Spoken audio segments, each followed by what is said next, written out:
Praise the lord. ప్రతిరోజు అనుదిన వాక్యం ద్వారా మీరెంతగానో బలపడుతున్నారని నేను ఆశిస్తున్నాను. అలాగే మీరు కనుక మన యూట్యూబ్ ఛానల్ని క్రొత్తగా వీక్షిస్తున్నట్లయితే మన యూట్యూబ్ ఛానల్ని సబ్స్క్రైబ్ చేయండి, ఇతరులకు షేర్ చేయండి.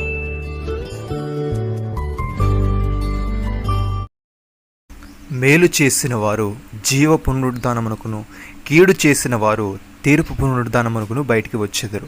యోహాను సువార్త 5వ అధ్యాయము 29వ వచనము.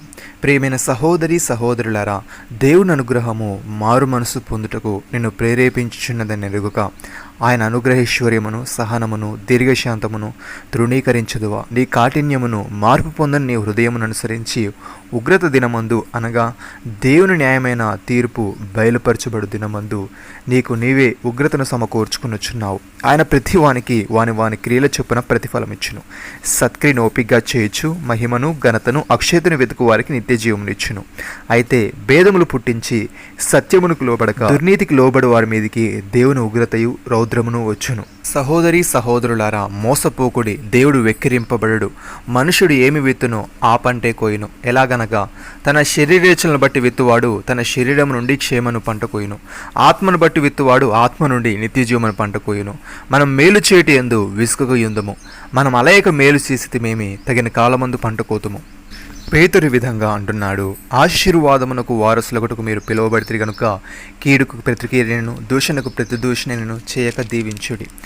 జీవమును ప్రేమించి మంచి దినములు చూడగోరువాడు చెడ్డదాన్ని పలకకుండా తన నాలుకను, కపటపు మాటలు చెప్పకుండా తన పెదవులను కాచుకొనవలను. అతడు కీడు నుండి తొలగి మేలు చేయవలను, సమాధానం వెతికి దాన్ని వెంటాడవలను. ప్రభు కనులు నీతిమంతుల మీదను, ఆయన చెవులు వారి ప్రార్థనల వైపున ఉన్నవి గాని ప్రభు ముఖము కీడు చేయు వారికి విరోధముగా ఉన్నది.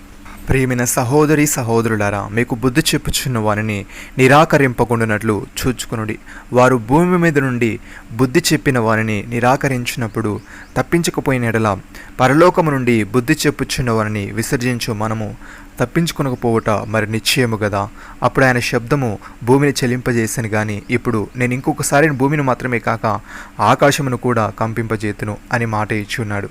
ఇంకొకసారి మాట చెలింపజేయబడినవి నిలకడగా ఉండు నిమిత్తమును అవి సృష్టింపబడి ఉన్నట్టు చెలింపజేయబడినవి బొత్తిగా తీసివేయబడినని అర్థమిచ్చుచున్నది. అందువలన మనం నిశ్చలమైన రాజ్యమును పొంది దైవ కృప కలిగి ఉందము. ఆ కృప కలిగి వినయ భయభక్తులతో దేవునికి ప్రీతికరమైన సేవ చేయదుము. ఏలయనగా మన దేవుడు దహించు అగ్ని అయి ఉన్నాడు. నమ్మిన వారు నాతో కలిసి ప్రార్థనలో ఏకీభవించండి.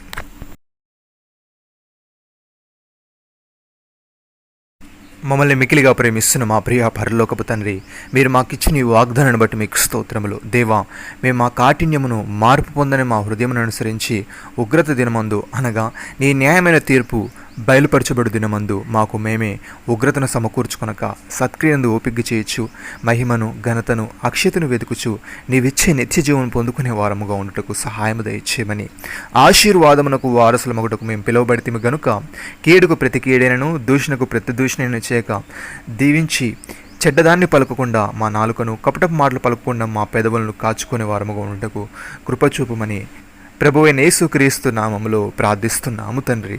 ఆమేన్.